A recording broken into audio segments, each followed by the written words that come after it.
from the city that never sleeps.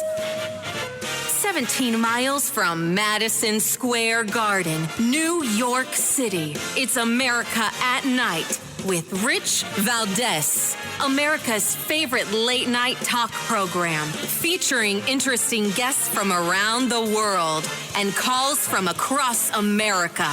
And now, here is your host, Rich Valdez. Hi there, good evening, and what's up, America? I am Rich Valdez, Valdez with an S, at Rich Valdez on all of the social media. If you want to join us on our late-night national town hall conversation, feel free to do so. 833-482-5337, 833-4-VALDEZ. And a lot of goings on, I should say, in Washington today, and we're going to get to a lot of what's happening there. But I want to quickly talk about this one poll. 3/4 of Americans think the nation is becoming a police state. And I think that's interesting. Almost 3/4 of Americans, 72%, admit to being concerned that the United States is becoming a police state, engaging in mass surveillance, censorship, ideological indoctrination, and the targeting of political opponents, according to a recent survey from Rasmussen Reports. And this is in the National Pulse, by the way. Of those concerned, 46% told pollsters that they were very concerned that the state is becoming tyrannical, with 26% of them answering somewhat concerned. Only 23% of Americans said they were not concerned, and with less than 1 in 10 Americans answering not concerned at all.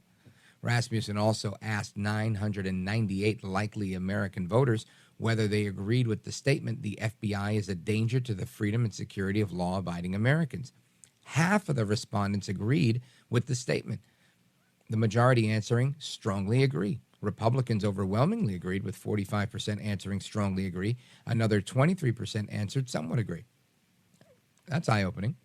A total of 45% disagreed with the statement, with 26% strongly disagreeing. Democrats felt more strongly that the FBI assists freedom and security, as 36% of them strongly agreed. And further, 22% somewhat disagreed. Lastly, Rasmussen asked whether those surveyed which political party is a bigger threat to basic liberties in America, Democrats or Republicans. Unsurprisingly, the vast majority of both parties, 76% of Republicans and 65% of Democrats, told pollsters that the opposition party was the greater threat. However, more Democrats believe their party is a bigger threat at 26%, than Republicans at only 20%. So this just reiterates what I think most of us know. The partisans on each side of the aisle think the government sucks, think the FBI is a threat, and think the opposition party sucks. And I think we knew that, but it hasn't changed. And that's why it's good to kind of check the pulse of what's going on with the people, right? I think it's kind of crazy. Now, in other news on Capitol Hill, let's see what happened here. Speaker McCarthy, Speaker of the House, denied Ukrainian President Zelensky's wish to address Congress. And we got a little audio on that. Listen to this. Zelensky asked for a joint session. We just didn't have time. He's already given a joint session. So what we're doing for Zelensky is exactly the same thing we did for the Prime Minister of the UK, the Prime Minister of Italy. We're putting the bipartisan group of members together to meet with him. No different than we did with anybody else. And this is a little busy week. We're dealing with the funding issue. I don't know how we could slip that in such a short time. So what are you going to say to him? What are you going to say to Zelensky? Well, I think the best part is to sit down and walk through the question. What is the plan for victory? Where are we currently on the field? The accountability issues that a lot of members have questions. Just walk through that. So that's McCarthy handling questions from the media. And again, he does a pretty good job of that. He says, well, what are you going to ask him? What are you going to say to him? He says, I'm going to ask him how we're going to win in Ukraine. Outstanding response, in my opinion. That's exactly what we should be asking both Zelensky and Joe El Baboso Biden. But he did decline that request for a joint address to Congress. And the New York Times first reported the denial on Wednesday. And today, Zelensky was in D.C. as part of his, schmoozola. He was schmoozing everybody. I saw him with Secretary Lloyd Austin earlier this morning. on some breaking news all over the place. Another thing that was breaking news, and I'll get back into this McCarthy stuff in a moment, but quick ADHD moment for me. I want to know, and this is a genuine thing, if you want to call or tweet at me or whatever, Facebook it, whatever you want to do, but I'm really interested in knowing, why was the headline on the Drudge Report and on so many outlets today that Rupert Murdoch was stepping down from Fox News? Now, I understand it's news, sure, like, when Jeff Zucker stepped down. But again, Jeff Zucker was kind of embattled. There was a lot going on there with CNN. There was a lot of controversy. There were people getting fired. I think Fox News is a little bit less controversial, just a little bit. But I just don't see why it was so prominent in the news today. This is definitely my naivete. This is definitely me being ignorant of maybe something that's very important. But I can't imagine how a 92-year-old chairman of the board of a massive media empire stepping down and putting his son in, when it's kind of been that way anyway. His sons have been running the show for quite a while. Why this was such huge, major news. I don't know. I'd love to get your thoughts on it. Maybe somebody could school me on that. Anyway, back to McCarthy. So McCarthy met with Zelensky privately, along with House Minority Leader Hakeem Jeffries and other committee chairs and ranking members. Zelensky met with senators after that. And McCarthy's denial was, he said, because of constraints of time, it's a busy week, and they have a September 30th deadline to pass spending bills in order to prevent the government shutdown. The U.S. has sent more than $100 billion to Ukraine in military, financial, and humanitarian aid, since Russia invaded them back in February of 2022. But Republican lawmakers are pushing back on sending any more, and I think that's appropriate. Why should we continue to send $100 billion? Is a lot of money. I think we broke our own record for supporting anybody in any war. So yeah, I'd like to know. All right, what's going on? We're here to help Ukraine, and we should help Ukraine. But does it mean we have to incessantly send them money? I don't know if that's the case. So McCarthy goes on. Actually, Byron Donalds goes on to say, there's no money in the House right now for Ukraine. It's not there. He's a Republican from Florida, in case you didn't know. And this is according to Newsmax. And he's saying it's not a good time for Zelensky to be here, quite frankly.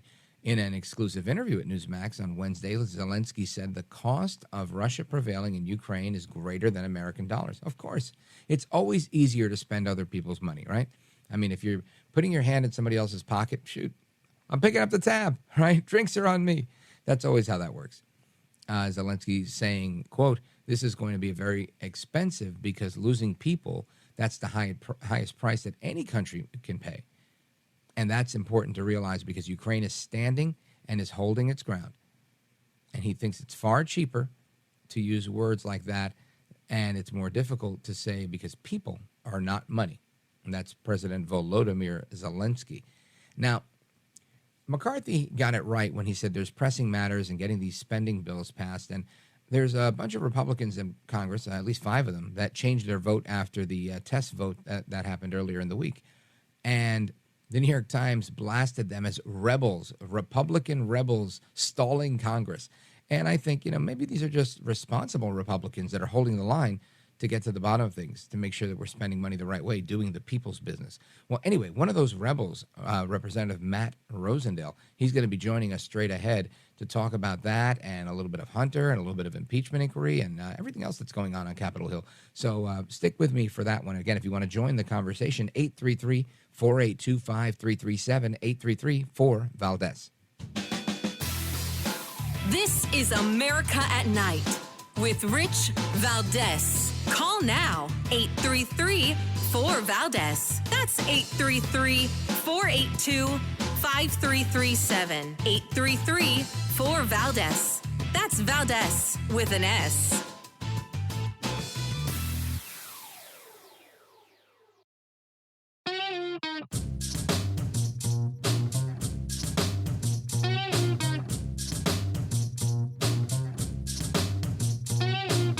Well, thank you, Rich, and thank you for everything. I know you very well, and I listen, but I have a lot of people that listen, and they love your show, and I appreciate it very much. America at Night with Rich Valdez.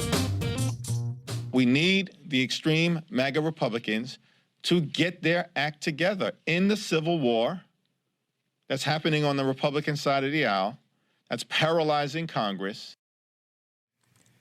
That is Hakeem Jeffries, the minority leader in the House of Representatives, and he says that Republicans need to get their act together. I say, listen, shut the whole thing down until we get this thing figured out, because it's about time we address the problems at hand. So there were 5 courageous Republicans that said, you know what, we're not signing on to this. And they were labeled by the New York Times as rebels, rebel Republicans. And there's a bunch of articles about them saying that they are dealing a blow to McCarthy and providing no solution for government. But I would say as long as we're not spending, these guys are doing the right thing, right? At least in my opinion. Well, anyway, one of them is Representative Matt Rosendale. He's a congressman for Montana's 2nd District, and he's with us now. Congressman, welcome to the program. Thanks for having me on, Rich. I'm excited to be on here with you tonight. Likewise. Thank you for staying up late with us. I think Americans want to know what's going on. I think you guys are doing the people's business. But what I'm trying to figure out is, why is it only you and a handful of other guys that are stepping up saying, no deal, and why are you doing it? Well, I think there's a combination of fear. Most people just want to go along with the status quo. They don't like to have any change whatsoever. And then other folks, they actually believe in all this big spending. They believe in all this big government spending. And I try to reduce things down to their simplest form, Rich. Right now, we're going to collect about $5 trillion, okay, in revenue for the year. The federal government will. They are proposing to spend about $7 trillion. That's a $2 trillion bay there that you have to meet. And, of course, that's going to get put on as a loan on top of the $33 trillion that the federal government already has as national debt. It's going to be one more trillion because guess what? We don't get to use the whole $5 trillion to pay bills. $1 trillion of it needs to be used to pay interest on the loan, the $33 trillion that we have already borrowed. So we're going to add $3 trillion to the national debt this year alone if we proceed with the budget that everybody is talking about. These folks were talking also about passing what they call a continuing resolution because the 12 separate appropriation bills that are necessary to pass in order to fund all of the government, hadn't been done because Kevin McCarthy did not direct the appropriation committees to get their work done. He didn't make it a priority. So they were planning to pass a continuing resolution, which by definition continues Nancy Pelosi's spending and Joe Biden's policies that I spent the last 2 years voting against. So we were able to get them to pull that off of the agenda. So that was not, brought up. They saw that we had about 24 people that were going to vote against that. And then what we did is in order for them to start bringing the appropriation bills up at a reduced level, we ended up what they call killing a rule. We killed a rule on one of the bills, and it sort of stopped things up for a while, got everybody's attention. But I'm happy to report that this afternoon we had yet another meeting with a bunch of us, and we sort of laid out a roadmap on how we're going to be able to start bringing the 12 appropriation bills up over the next several days so that we can fund government in a responsible and in a transparent way. And then that's the way that they haven't done it for at least a half a dozen years. Well, this is good news. And I'm wondering, what are you guys holding out for? What's the main thing that you want? Do you want to just cut out entire chunks of spending, which would be fantastic? I just think, like you said, you're probably outnumbered in that. But bringing attention to the matter is always good. What's exactly the strategy here? Two things we're trying to accomplish. Number one, yes, we must reduce spending. And so we are holding out to make sure that we can get those spending levels reduced down. We're not going to get a balanced budget this year. I don't want to try to mislead anyone, but we're going to reduce the spending as much as we can and still keep the votes together. That's number one. Number two, we're finally, after years, restoring regular order to Congress, Rich, and that is critically important. That is what the battle was about back in January when we were in the process of electing a new speaker. You saw us go 15 rounds. A lot of that was about restoring regular order, getting the rules in place so that we have single subject legislation, so that we have a true 72 hours to consider legislation, that we have what's called an open rule process, that you bring bills to the floor, you debate them, you amend them, you either pass or, fail them on the floor in an open process. And so we want to reduce spending, that's true, but we also want to make sure that we utilize the appropriation bills, because the last at least years they haven't done that. They've utilized a continuing resolution, and then at the end of the year, you hear about the big omnibus. So they take everything, they push it together in one huge 4,000-page bill with a bunch of pork-filled earmarks for special projects for people around the country that did exactly what leadership asked them to, and that's what they were doing. And so we said, no, we're going back to running government the way it is supposed to be run, and that's with the 12 proper appropriation bills. Well, that's fantastic. To me, that's fantastic news. I think anytime you can cut out some pork barrel spending and pushing ideas that go towards, like you mentioned, single subject legislation, it makes it clear for the American people. And I know, you're a full-time legislator. You're in the swamp every day doing this. This is what you do. And I'm talking about it every day. But most people listening to this program, they work, right? And while we're working, they work in other things. And they've got to worry about feeding their families and picking up kids and going to daycare or staying home with their kids or whatever the case is. And you hear the news, and it's so difficult to keep up with. Why can't Congress get its act together? And that's why. Because there's way too many ways to spend money, and there's way too many people that want to spend money, and they're on both sides of the aisle. And I think people get caught up or accustomed with the tradition of spending money. And lamentably, that doesn't work for the American people, Congressman. No, it doesn't. And, it's very, very easy to spend money when it's somebody else's, Yeah. And that's what they do. They don't think twice about it. And there's too few people up here that are actually business people. Okay. I mean, it kills me when I hear people say, you better be careful doing that. You're going to end your political career. I'm insulted. I said, let me tell you something. I had a highly successful career before I got into politics.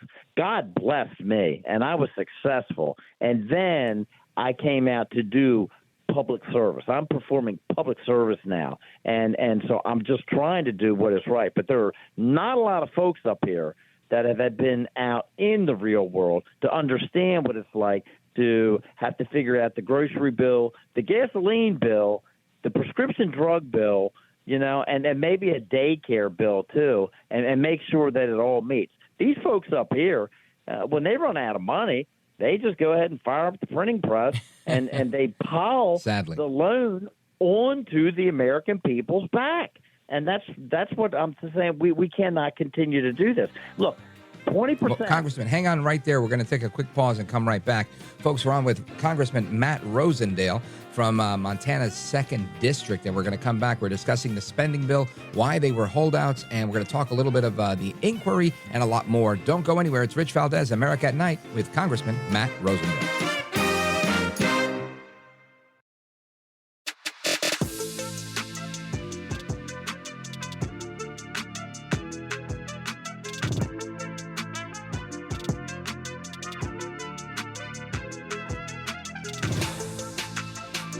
My hands across America to the liberty-loving Latino, Rich Valdez. This is America at Night with Rich Valdez. Today, we're bringing back up the defense authorization, getting that work done, of course. We'll continue to work through. We have more than 170 amendments, something you haven't seen in Washington in a long time. All right, as we've been discussing, there's been some holdouts on the spending bill. And, of course, we have the September 30th deadline for Congress to pass a continuing resolution because it's impossible to balance a budget. We don't even do that anymore. And we have Congressman Matt Rosendale from Montana, 2nd District. He's on with us. Congressman, tell us, give us a preview. Do you think we make it? Do we have the shutdown? Do we not? I'm all for it. What say you? We're getting close, okay? As I said, we sat down this afternoon, and we were able to get a very diverse and large group of us to agree to a plan where we can start bringing these bills forward, the appropriation bills. 20% of the revenue, the annual revenue, okay, right, out of that $5 trillion is going to be used to pay the interest on the loan. And based upon piling an additional $2.5–3 trillion a year on the national debt, Rich, within 5 years, 50% of the annual revenue will be consumed by paying the interest on the loan that we have as the national debt. And how in the world, okay, people are complaining about difficult decisions now about how you're going to balance the budget, how you're going to make ends meet. How in the world, if at 20% of the revenue going to the interest, you're having problems, when 50% of it is going to pay interest, how are you going to pay Social Security, Medicare, military to defend our nation with only 50% of the revenue? So right, we sat down today. We had a huge breakthrough. I'll be honest with you. We had a huge breakthrough. It took a couple of rounds of defeating some of these bills to let them know we were serious. We were not going to go into a CR, and we're not going to fall for that trick, that gimmick. And so now we're going to start bringing bills forward. They're doing what they call the rule this evening, which will describe how we're going to manage the next 4 appropriation bills. You're going to start seeing some cuts in the spending. I don't know if it's going to be on Monday or Tuesday. We will begin debating those and amending those in an open rule process, the way that Congress is supposed to function on the House floor, either Monday or Tuesday, and hopefully we get those 4 knocked out over Tuesday, Wednesday, and then we'll bring up either the balance of the 4 or 5 of the bills and get those addressed as well. Will that happen before the September 30 deadline? Probably not, but if we'd have started this 4 months ago, Rich, guess what? We'd be done now. But everybody put their energy, not everybody, but leadership directed the energy into trying to pass a continuing resolution as the Band-Aid, as the fail-safe, when we continued to tell them we're not supporting a continuing resolution. It is a new day. We're not kicking the can down the road. You're going to have to develop the appropriation bills and fund government the way that it was meant to be. Amen to that, Congressman Matt Rosendale. And let me ask you, if the government shuts down, does that mean that we can no longer send Ukraine any money? Because President Zelensky, oh boy, he was in Washington today, seemingly hat in hand. And look, I support Ukraine winning this war and ending this conflict. But he said some things today like, we're talking about lives, and if it's about just a matter of money, and I'm thinking, you're talking about my money, sir. Exactly. It's so easy for him to spend my money. Let me tell you about lives, and let me tell you about money. We could have secured our southern border with $8 billion, and that would have saved 200,000 lives in the United States of America right now, because we have fentanyl streaming across our border. Components come from China. It gets processed in Mexico. It's coming in, and it's killing children and young adults across our entire nation. Couple of 100,000, okay? And Ukraine has already received over $100 billion. The only thing that they can keep track of where it went were the money that was actually sent in the form of weapons.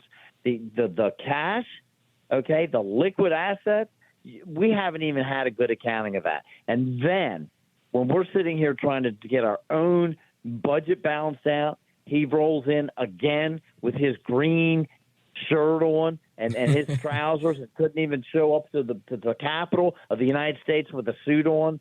I do not appreciate that whatsoever. And look, well, neither does your colleague, John Fetterman. The Ukraine people are suffering, and they're suffering unjustly because Russia invaded that country unprovoked. And I have supported sanctions against Russia, but we had better get our border secure before we send any money to Ukraine. Yeah, I agree with that. We've got to pay our bills before we pay anybody else's bills. And Congressman Matt Rosendale, final thought to you. What do you expect to happen this week with the first hearing into the impeachment of the inquiry on President Joe Biden? What I would like to see, come out of that, and our Judiciary Committee is a really, really solid committee. I mean, we've got folks on there like Andy Biggs and Matt Gaetz and Ken Buck and Jordan's, chairing the thing. They are not only extremely bright individuals, but they know how to form a line of questioning. And what I want to hear come out of that is about the money that has been received by the Biden crime family from China, from Russia, from Kazakhstan, from Ukraine. And we need to be able to trace those funds back to the president and his family and demonstrate just how deep this corruption goes, because it's going to have to be laid out in black and white, clear information, irrefutable facts in order to force this terrible DOJ that we have right now to charge and prosecute and or to transfer this information forward to the Senate, allow the House to try to impeach, and then transfer the information to the Senate to see what action they will take if they're going to remove him or not, remove the president or not. I don't know about you, but I don't have much faith in McConnell. Folks, we're on with Congressman Matt Rosendale from Montana's 2nd District. Congressman, you're welcome here anytime. I really appreciate you staying up late with us and giving us this time. You're a gentleman, a scholar, and a patriot, and we appreciate it. Hey, thank you so much. Thank your audience. That's what makes America. Everybody has to participate.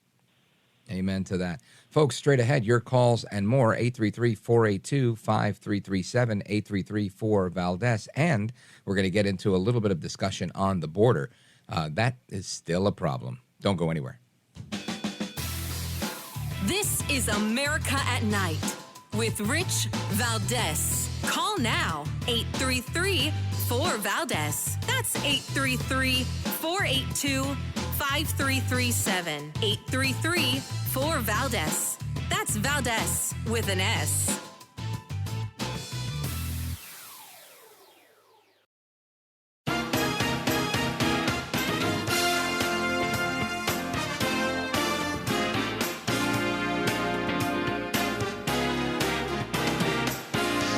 So glad to be on your show, Rich. It's just an amazing broadcast that I hope the rest of America listens to every day.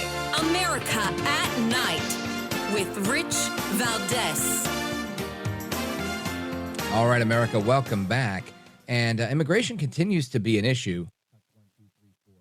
And it seems like, we're not making a lot of progress for the American people, but we're making a lot of progress for the people that want to come into the country. And, I say that laughingly, but it's no laughing matter. It's kind of the incredulity of it all, where I'm just like, I can't believe this is actually happening. There were people, Donald Trump, others, many people for a long time, people have been warning against this. And, nobody listened or they didn't care. And I think that's the scary part. And I know I'm preaching to the choir and we talk about this a lot. But today, Hakeem Jeffries, House Minority Leader, was at a press conference, and he says, listen, Biden's doing everything that he can at the border. Really? Listen to this. I think the Biden administration is doing all that it can in that they inherited a broken system that needs to be fixed moving forward in a bipartisan way through comprehensive immigration reform and leaning in to strengthening the border in a manner consistent with our values, both as a nation of immigrants and as a nation anchored in the rule of law. Well, I'll say to you, Leader Jeffries, that if I inherited a house, to make a very simple analogy, if I inherit a house and the house is in disrepair and there's a lot of deferred maintenance on it, and it needs to be fixed. And I inherit a broken system. It needs plumbing. It needs electric. It needs everything. Maybe not a complete gut of the place, but it needs a lot. And again, if you need to completely gut it, you do that too. What do? You could sell it. You could do a lot of things. You could take a home equity line of credit. You can do the investment yourself. But the point is you have to do it. Now, when you have, I don't know, $5 trillion in revenue coming in, as Congressman Rosendale just pointed out, and you could fix this problem at the border for $8 billion, why wouldn't you do that? Why would you just turn a blind eye and not hire more people, use the military, do whatever you got to do? I mean, these are all options that the president has at his disposal, not the least of which is negotiating. I mean, that was, I think, the number one thing that Trump did. Trump said, we're going to build a wall. Mexico's going to pay for it. We're going to build a wall, right? He said a lot of things, but he did a lot of things. There were portions of the border wall that were built, and I think they were effective in so much as you look at the numbers then versus now. But there was more that he did, right? He made negotiations with Mexico, and he said, look, we're going to create this the Remain in Mexico policy. I think they call it the Migrant Protection Program, the MPP. I think that was what it was called. And that was effective as well. There was lots of things that can be done, and there are lots of things that can be done. Matter of fact, the easiest thing to do is just look at the policies that Trump had in place.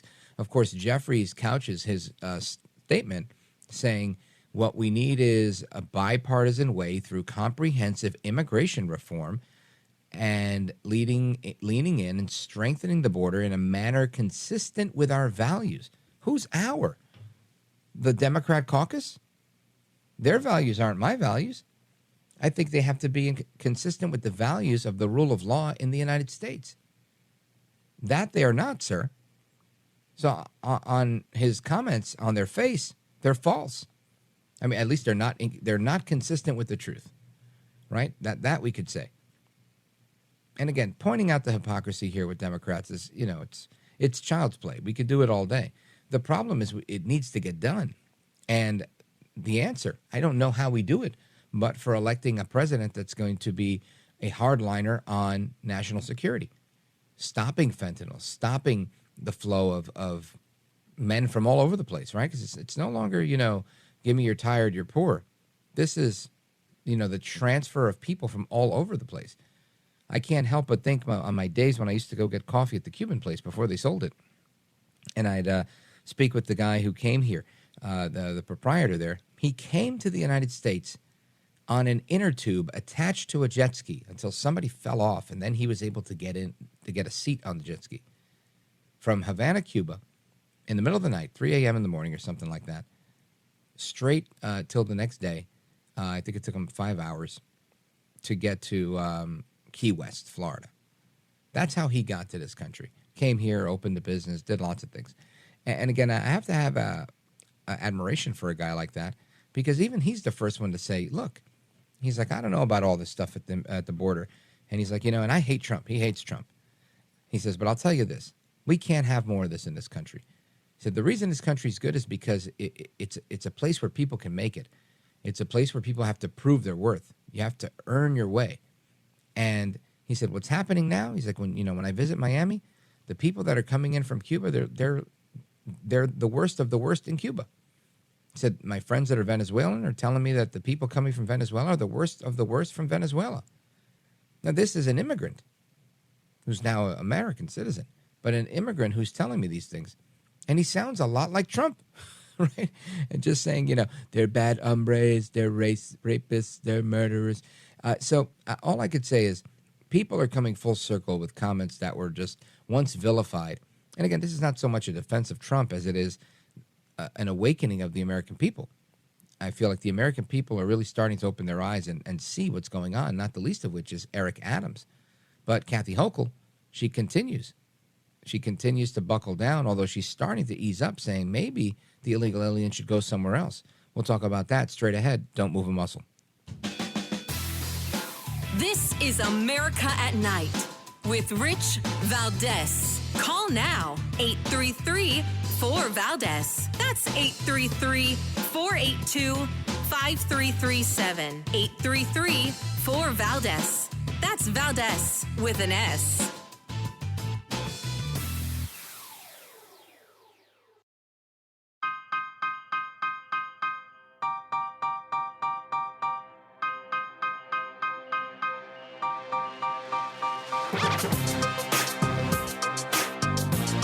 America at Night with Rich Valdez.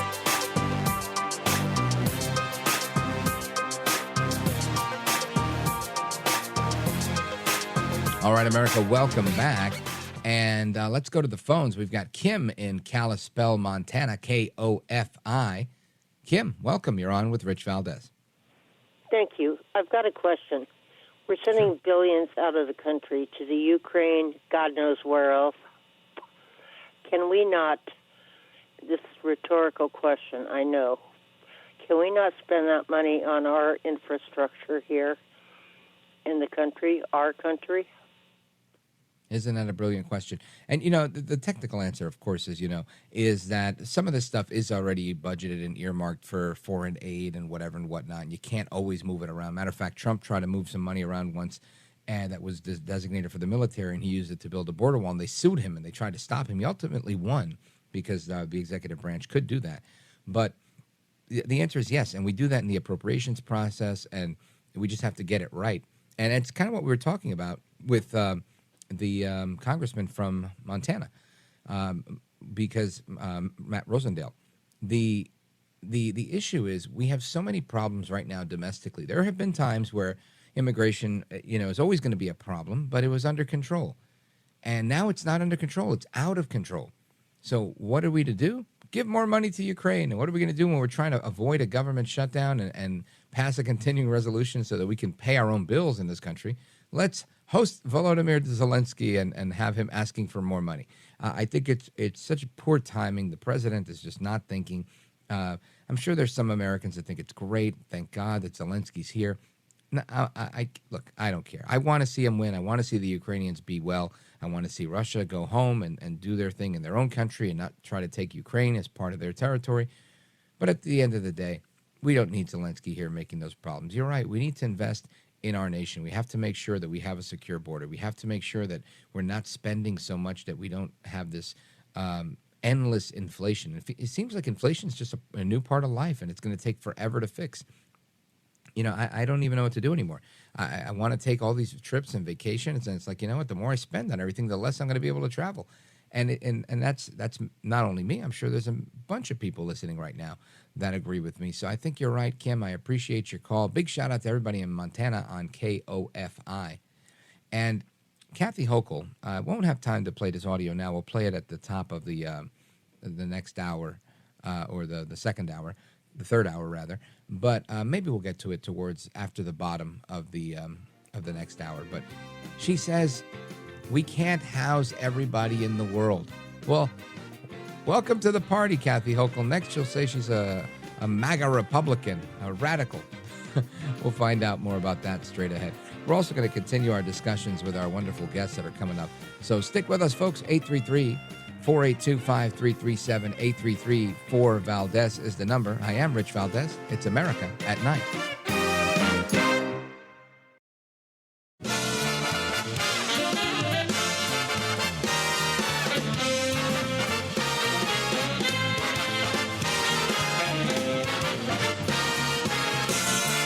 Live from the city that never sleeps. 17 miles from Madison Square Garden, New York City. It's America at Night with Rich Valdez. America's favorite late-night talk program featuring interesting guests from around the world and calls from across America. And now, here is your host, Rich Valdez. Hi there, good evening, and what's up, America? I am Rich Valdez, Valdez with an S, at Rich Valdez on all of the social media. If you want to join us, give us a call, 833-482-5337, 833-4-VALDEZ. And there's a couple of stories I'm looking at, one of which is the rapper Post Malone has signed a guitar and donated the proceeds of it once it's auctioned off to veterans. And it's always good when people get involved to support veterans. There's another story here about a Veterans Affairs training video that promotes abortion, suggests that men can get pregnant, and the Department of Veterans Affairs announced in 2022 that it would provide abortion-related services.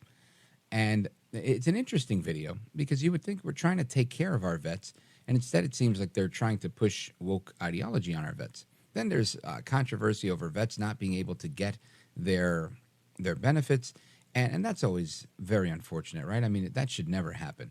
And it's always nice when somebody steps up and decides to help the vets in a way that is out of the box.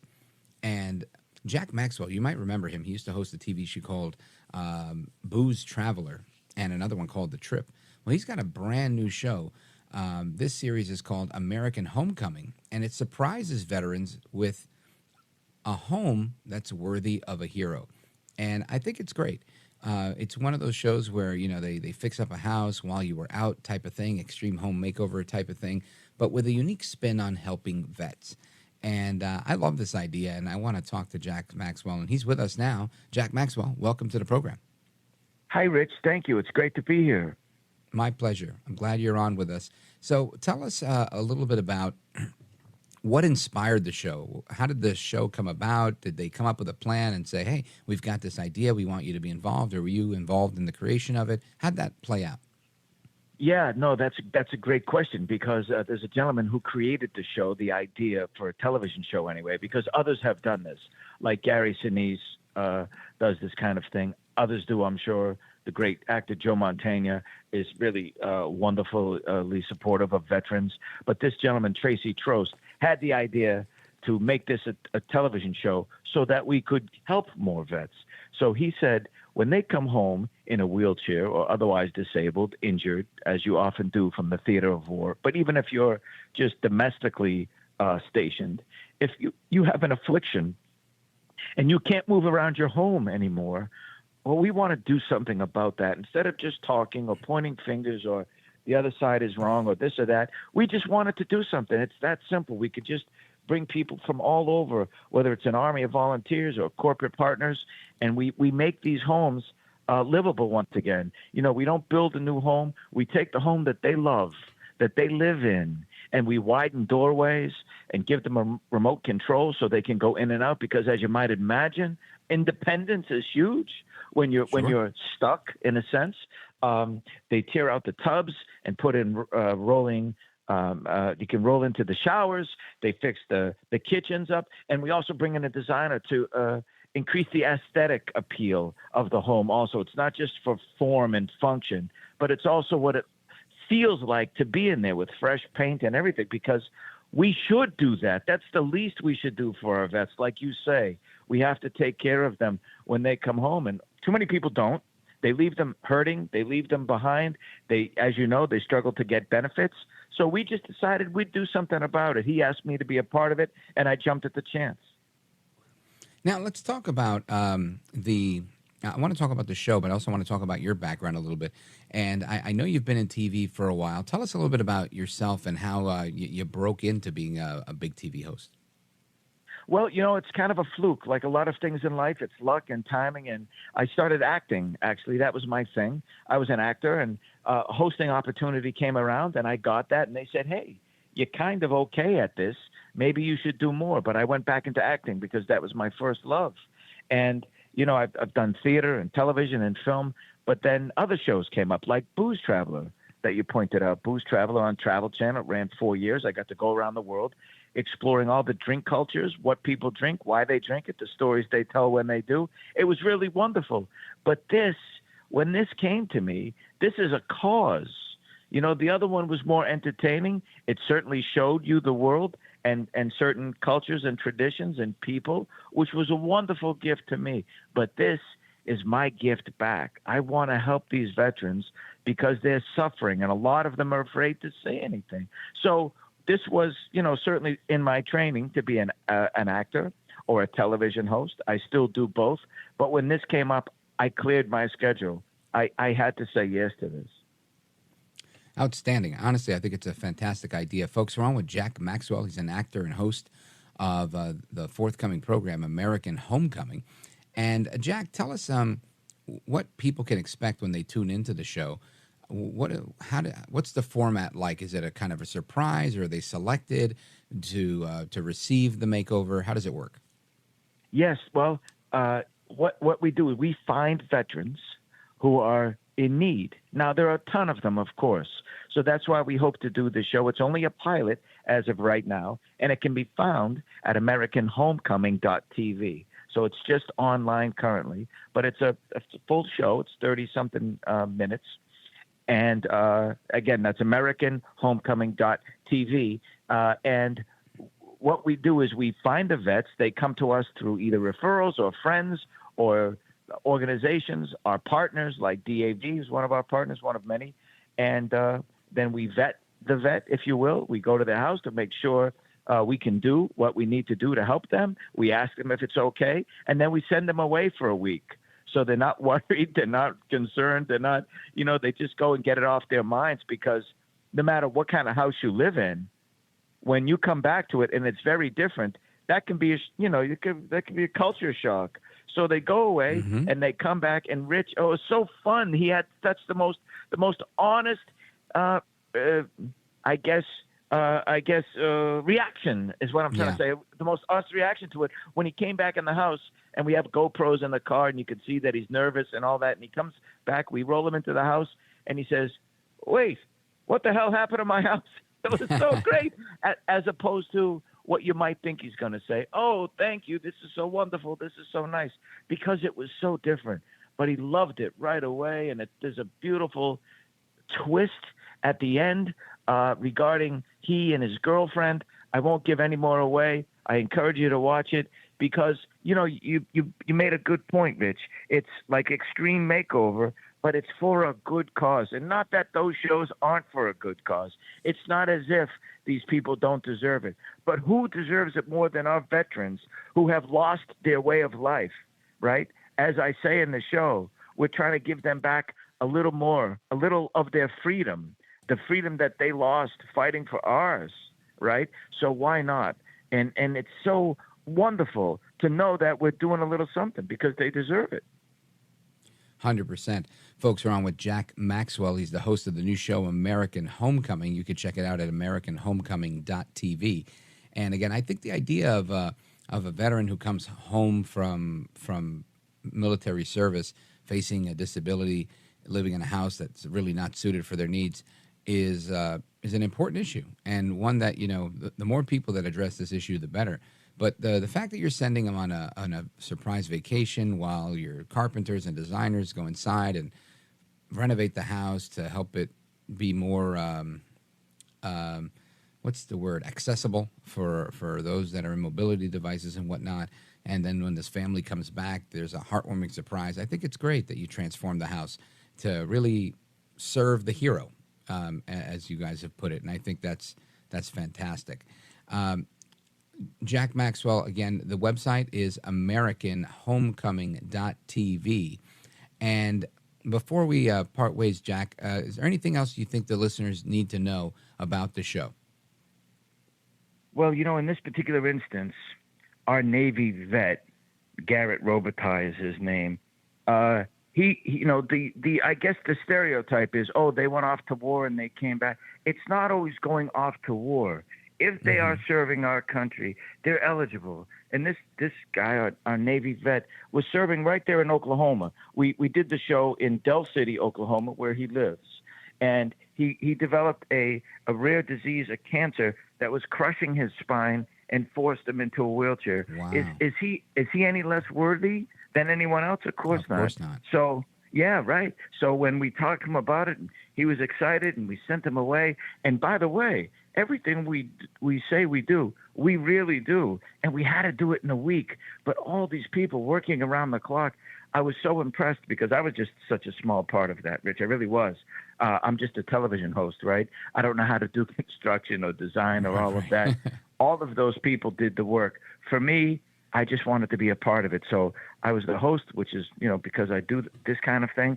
But to see the gratitude on his face at the end, and how he felt that he wasn't forgotten, that we, not only as a nation, but as a small group of people and friends and volunteers, remembered him and honored his service, it changed everything. And it was just really a wonderful experience. And I encourage everyone to check it out. so you can experience what we did, and hopefully what this show would be like going forward as we bring in other worthy vets and do the same for them. Jack Maxwell, any plans to put the show on different networks? Anything in the works that you're able to share? Well, nothing right now, because we're going out, as they say, to networks and streamers and cable. But it doesn't have to be traditional television. We wanted to get the word out and start the dialogue as soon as possible. That's why we put it at AmericanHomecoming.tv, so we could get people involved, whether they're corporate partners or people, home designers or home supply stores or equipment or anything like that, because it truly does take a team to do this kind of thing, and we want it to do it as soon as possible. Not because we want a television show. It doesn't have to be that, because vets out there need our help, and we want to be there for them. So, yes, we'd like to sell it to a network, have them partner with us, or bring in a streamer or a cable or corporate partners. We could do it with corporate partners and just leave it online. It doesn't matter as long as we help our vets. That's all that concerns me and the guy who created Tracy Trost and the other members of the team like CeCe Mazik and Jimmy and Dave Riley. Everyone's really into doing this, and I hope we get to do it because there are a ton out there who need the help, and we want to help them. It's an outstanding project, and I think an admirable mission. Jack Maxwell, actor and host of American Homecoming. Check out the new show at AmericanHomecoming.tv. Jack Maxwell, if people want to follow you on social media, how do they find you? I'm at, thank you, Rich, Southie Jack. It's Southie Jack. So Southie is the neighborhood in which I grew up in Boston, and I only have to spell it out because people say, "Are you saying selfie, like taking a selfie?" And I didn't think of that when I created the name. But it's Southie Jack on Twitter and Instagram. You could certainly reach out to me. I'll get back to you as soon as I can. I promise. And I thank you in advance for being interested in the show. And also, if you go to AmericanHomecoming.tv, you can become a delegate, which just means you'll spread the word. You can help in many ways. I don't know exactly what's on the website that's run by Tracy Trost, but it's all for a worthy cause, whether you just spread the word or you watch it or you click it and say you liked it or you comment, whatever it is. We just want people involved because this is a worthy cause. And as you know, because, I understand that, based on what you said before I got on the air, that you are, you want to help vets as well, as like we do. Absolutely. And thank you for being such a champion of the cause. And I look forward to talking about it again, maybe if the show gets picked up or we do more episodes or we have more vets to talk about. But thank you for what you do as well, not just for having me on, but for what you do, because I know you're a big advocate, Rich. Yeah, my pleasure, Jack Maxwell. I think you guys are doing the Lord's work, and it's important, and I hope that our audience can check out the website, AmericanHomecoming.tv, and sign up to be a delegate. Jack Maxwell, thank you for doing what you do, and I appreciate you being here. Thank you so much for having me, Rich. You bet. Folks, there is more to come straight ahead. We'll continue our discussion on immigration and everything else that's going on during the day. We discuss it here on America at Night. This is America at Night with Rich Valdez. Call now, 833-4-VALDEZ. That's 833-482-5337. 833-4-VALDEZ. That's Valdez with an S.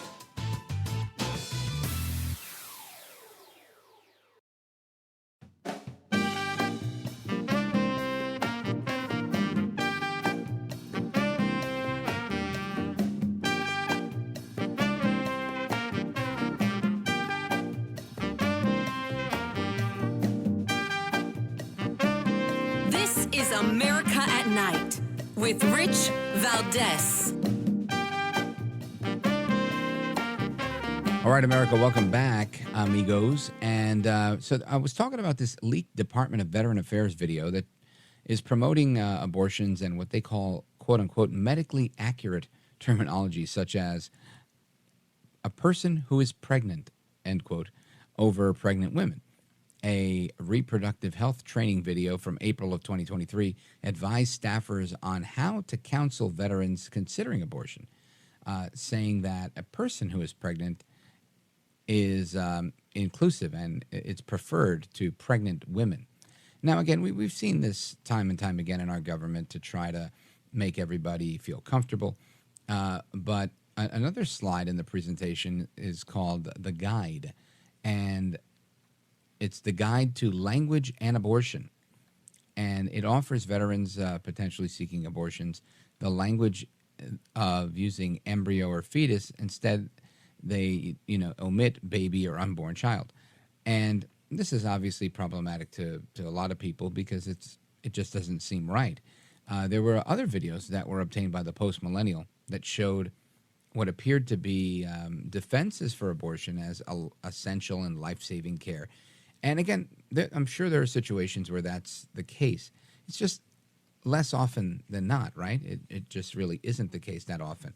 And this has been the age-old debate when it comes to abortion, whether it's is abortion medically necessary to save a mother's life, or is it just to promote her health, right? And I think that's always been a contentious statement within the abortion debate. So we have some audio of it. We'll play it, not now because we're about to hit a break, but we'll play it at the top of the next hour so that you could hear it. But it's interesting.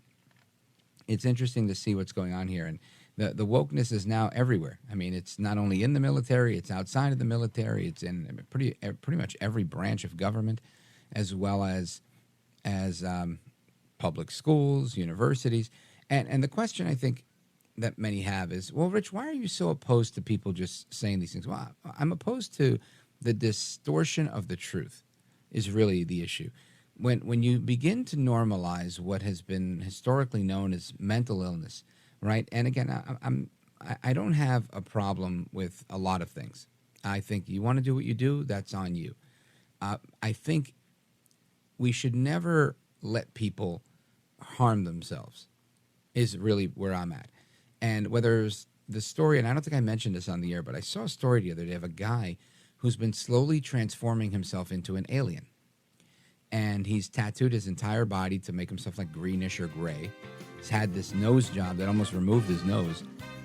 He's kind of removed his ears. He's had all sorts of surgeries. And he's saying he identifies as an alien. And I'm thinking, at some point we have to say, look, you have the liberty to do that, but are we responsible for letting him harm himself that way?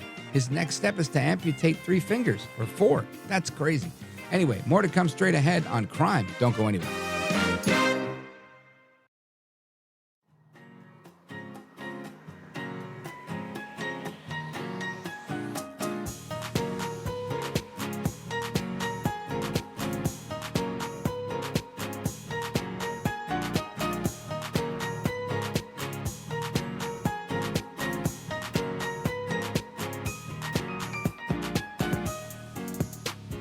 This is America.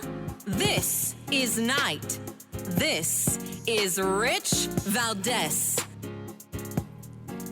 All right, familia, welcome back. And there's a story that I was looking at. It happened a couple of days ago. I meant to talk about it, and it just, we got sidetracked with so many things, and it's sad. And honestly, truth be told, I'm a little bit of a mush when it comes to these things. I don't really like to get into sad stories. Sometimes I do because I have to, but this is one where police chief, a retired chief of police, was riding his bike. He's on the side of the road, and these teenagers, they decide to hit him. The teens are now going to be tried as adults. Jesus Ayala and Jasmir Keys, 16 years old, 17 and 16, were arrested last month when they recorded themselves striking Andreas Probst, 64 years old, who'd been riding his bicycle in the neighborhood on the street. And that's according to the Las Vegas Review-Journal. Judge ruled just yesterday that the teens are going to face their charges as adults. Now, the moms of these kids, who both remain unnamed, took different directions when questioned about their son's disturbing actions. One says, "I don't know why he did this." Ayala's mother told KLAS, "Don't know if God can forgive this." And the 17-year-old was allegedly driving the Hyundai Elantra on August 14th when they came upon Probst. And they recorded this. It wasn't like it was an accident. And Ayala can be heard in the horrific video asking Keys if he was ready before the two began laughing, as Mr. Keys then says, "Yeah, hit his ass." The car struck the defenseless cyclist, tossing him over the hood of the vehicle and leaving him to die on the side of the road.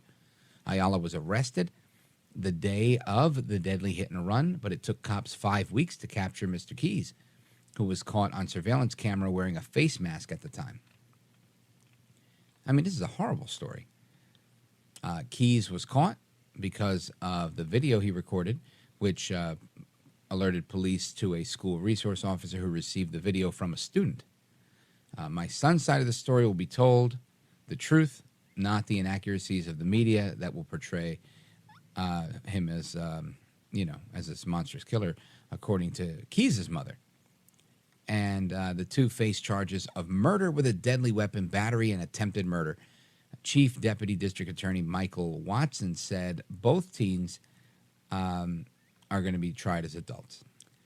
And this is just one example of so many that we see every day of people being ruthless. It's one thing to go and do a smash and grab robbery when we talk about crime. It's another thing to just not give a damn about humanity. And forgive me in advance for thinking that we've really moved the culture of humanity in our country away from valuing life, whether it's on abortion, whether it's on running over bicyclists, you name it, we've got a problem. And murder has skyrocketed, or at least gone up. And any increase in murder, in my opinion, is a bad one. But an 11.5 increase in murders since 2020, since the infamous Black Lives Matter protests. And I want to get to the bottom of that, because to me, this overall culture of crime, culture of not giving a damn about people's lives, is plaguing our society. It's destroying the youth and their future, henceforth our future. And somebody who understands police work and understands crime, like few others, is Sergeant Betsy Brantner-Smith. She's a spokesperson for the National Police Association, and she's here with us now. Sergeant Smith, welcome back. Rich, thanks so much for having me. And you opened this so well because, I think by now most people have seen that viral video of those two thugs running over what looks like an elderly bicyclist. I don't think they knew that he was a retired police officer. But here's a guy who survives a 35-year police career, retires as a chief, and gets run over just trying to keep himself fit. And and it was apparent to me that neither of those kids had any value for life, for property, really for liberty. And that's what we're seeing. We're seeing so many young people that they just live in a fantasy world, like a video game world, and people's lives don't matter, people's property doesn't matter, and it's a terrible state that we're in. Sergeant Smith, this is why I shy away from this stuff, because it's very disheartening. I've got brothers that served NYPD, completed their career. My brother John went on to be a Fed, and I think he's 62 or 63 this year, and or 65, and it's terrible. I mean, it really is terrible to think that this chief, not that far away from my own brother's age, and to think that, you like you said, you could survive all of the ins and outs, shootouts, all the crazy things that my brothers have been through on the job, and to make it out unscathed, and then, lamentably get mowed down by two crazy kids. And it's the crazy kids part. It's just as bad as the dead chief. And it's bewildering to me. My daughter's 17, my youngest daughter, and she's going to be 18 in 4 days. And, and I just think I could not imagine. I just could not imagine, someone as young as her doing something as evil as this, Sergeant. No, and you're absolutely right. And we're in the middle of, again, the rise in violent crime continues. Right now, we're comparing everything to 2019, and the first half of 2023 compared to 2019, again, is on the rise for the third year in a row. And we have had, since the rise, if you will, of Black Lives Matter, and this comes from, not from me, but from the Journal of Urban Economics. 3,000 additional murders have occurred from 2014 to 2021. So what we are seeing is more murders. And, the Black Lives Matter movement was all about, police response and police use of force. And during that same time period, there have only been 200 fewer instances of police use of force. So we didn't really reduce police having to use force, but we have thousands more murders, and so many of those murders are of young African American men, the very people that the Black Lives Matter organization purported to try to help. So this is really, really frustrating for a lot of us, especially for law enforcement. Cops just want to do their job. Yeah, and I can't imagine seeing more murders.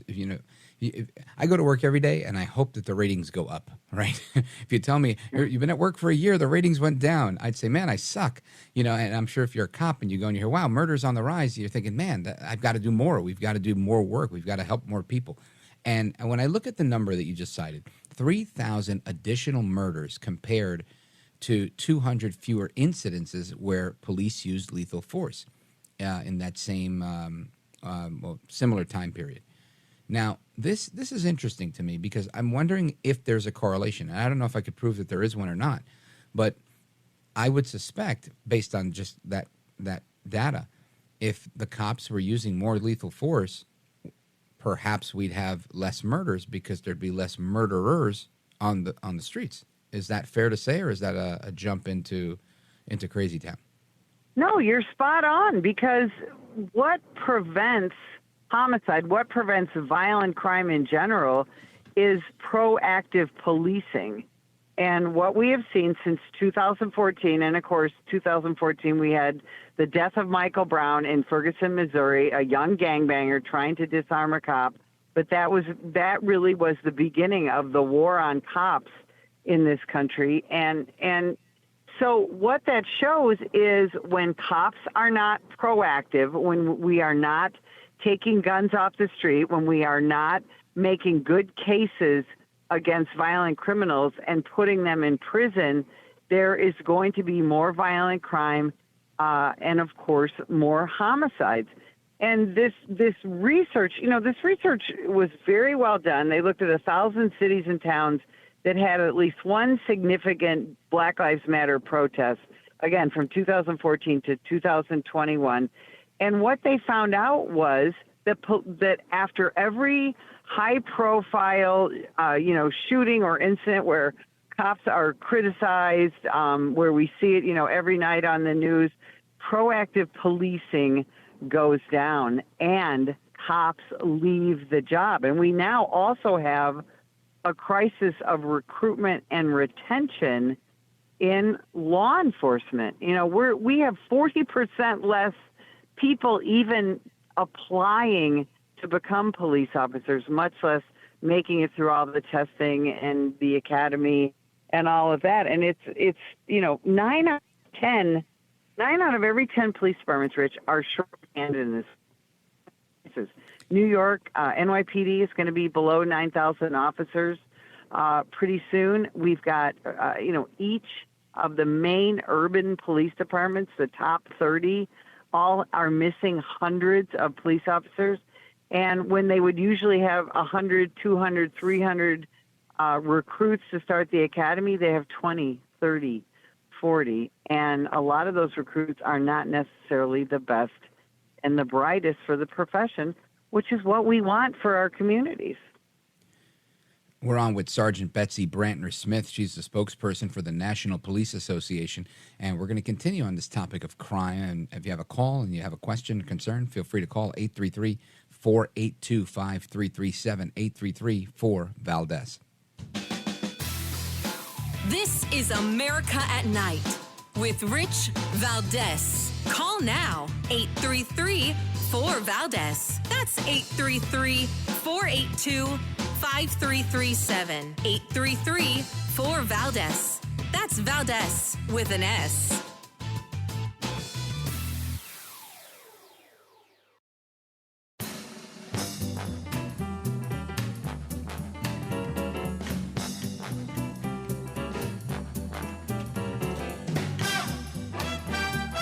America at Night with Rich Valdez. All right, America, welcome back. We're on with our guest, Sergeant Betsy Brantner-Smith. She is the national spokesperson for the National Police Association, and we're discussing the challenges that police are facing with crime and, in addition, with recruitment. And we have a call from Ohio, Zanesville, Ohio, WHIZ. Let's check in with Paul. Paul, you're on with Sergeant Betsy Brantner-Smith and me, Rich Valdez. Go right ahead. Good evening, Rich and Sergeant Smith. Sergeant Smith, this is exactly why I endorse, support, and like Larry Elder, because of what he says about, having to have the father in the home. Especially now, I don't want to single anybody out, but like a lot of these black families now, and regards to talking about what just happened, I seen that made my stomach turn when I seen those kids hit that cop like that and kill him. I'd like to know what your thoughts are on don't you think that's what's missing in America a lot, is like, these families that are broken and these kids not having a father that is strong like my dad was, and I've heard Rich talk and his dad was. I don't know about your father, but they need someone to show them, that this kind of thing's wrong. And I think that's a lot of what's wrong with society. And I'd like your opinion on that, because I do support Larry Elder, and I'd like to see him as a VP to Donald Trump. Sergeant Well, Smith? I love Larry Elder. I got to tell you, Larry Elder is somebody I've admired for a long time. And you're absolutely right. I love his stories about his own father and when he grew up. And I grew up with a very strong father, Army veteran and a farmer and a reserve cop. And yeah, if I did anything wrong, I knew, I wasn't worried about the police. I was worried about what my parents would do to me. And you're absolutely right. We see, and I was a cop for 29 years. I would go to household after household after household where there was no father in the house, no male role model, very often multiple children being raised by a very beleaguered grandmother or a mother who was just trying to work and put food on the table and things like that. What we have now, unfortunately, and now I'm going to sound like my own father, is that we don't have family, we don't have religion, and we don't have any discipline in the home. And let's go back to, we can go back to when I was a kid. We had respect for the police. We had respect for pastors. We had respect for teachers. We had a lot of adult role models in our lives. So even if you were in a single-parent household, you had adults in your life that you could admire and look up to and who told you how to behave, how to treat people in society. We don't seem to have that anymore. And that's why we see viral video after viral video of the incredible, not just disrespect, but disregard for others, for their life, their safety, their property, and their very ability to exist. Thank you, Paul. I appreciate that. It's a great point. And Sergeant Smith, I think you're 100% right. This is part of what I believe is ruining the fabric. I think you nailed it. There's a lack of faith. There's a lack of community. And I think it really fault lies on both sides. You mentioned you were a cop for 29 years. I'm sure you had a lot of interaction with the community. And when I was a kid, we knew a lot of the cops. They knew us, and that was normal. And that's not really normal today, at least where I live. And I think that there's work to be done there, but it's very difficult to do that work when the police are demonized. I want to get into that recruitment stuff and wrap up with you in a moment. Folks, we're on with Sergeant Betsy Brantner-Smith. We're coming right back. This is America at Night with Rich Valdez. Call now, 833-4-VALDEZ. That's 833-482-5337. 833-4-VALDEZ. That's Valdez with an S.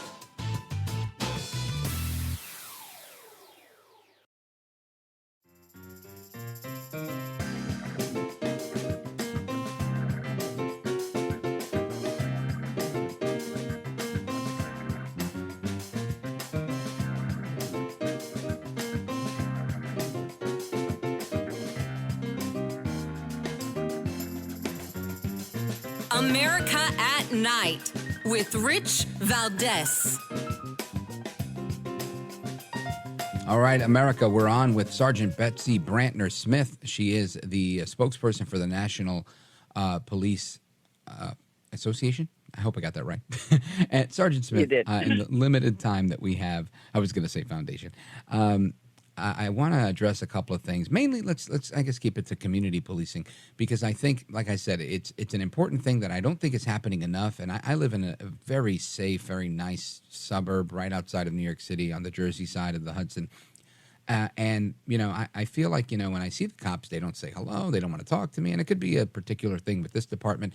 But I feel like they could be a little bit more involved so that the kids that are in town that might be troubled or whatever the case is, or anybody, you know, that it's not just an adversarial relationship. And I know it was never like that in the past, but that's where we are today. And the flip side of that is you've got in NYPD, the community relations team that wears the blue polo shirts, and they're out there trying to connect with the community, and they're getting bottles thrown at them and rocks thrown at them. And it's like, man, this is a tough situation, Sarge.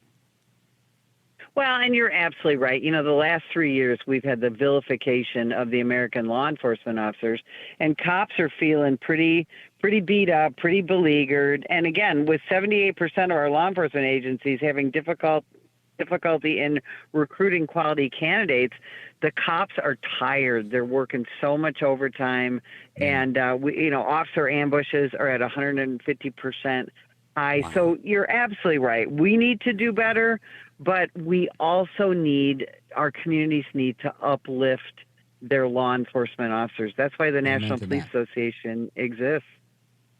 That's 100% right. I agree with that, and I think it all starts with being respectful on both sides. And once you have a situation based on respect, I think things lead to a better outcome. Sergeant Betsy Brantner-Smith, let everybody know how they can follow the work that you're doing with the National Police Association.